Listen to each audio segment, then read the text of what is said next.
Welcome to our studio in Acton, the 4160 Tuesdays Perfumery. Since we were first crowdfunded 3 years ago, a lot has happened. We now have our own lovely bottles, our own brand. We're supplying 8 little perfumeries in the UK, some around the world. We are supplying 2 big London department stores, and we've just gone into our first airline. We're mentioned in the Perfume Bible. There you are. Smallish but beautiful. That's us. And I've come back to crowdfunding because there's something else that I want to do, and I think you'll like it. I want to make it accessible for all of our current customers, everyone who's supported us so far.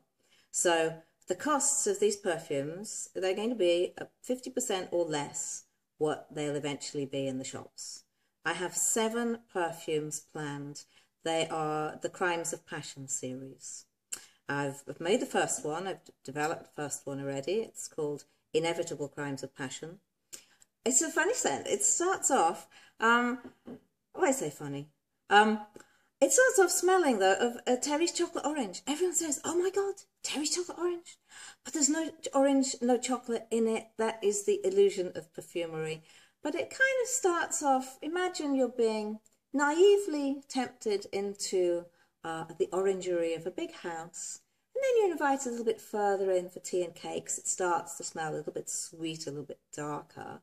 And then you go through to the parlour with the velvet curtains closed. And then maybe you're led down to the dungeons, and who knows if you're ever seen again. That kind of perfume, that's what we're after. So, and they were inspired by one particular story which a friend of mine told me. And it's this, that when he was 17, he was in the British Museum, because he wasn't your average 17-year-old. But imagine this tanned, dark-haired, lovely 17-year-old studying archaeology, and suddenly he's entranced by this woman's scent. And what he did was follow her all around the British Museum until he finally plucked up the courage to ask her what it was. So what it was actually was Revlon's Moondrops, which was almost irrelevant, but the important thing is that it was so beautiful it made him want to do that. I think there are many perfumes these days which smell very nice, but don't inspire that kind of devotion. I want to make 7 perfumes that will make people want to follow their wearer to the ends of the earth, and would perhaps do rash, uncompromising things to make that happen. In a bottle. I would love it if you'd help me do this.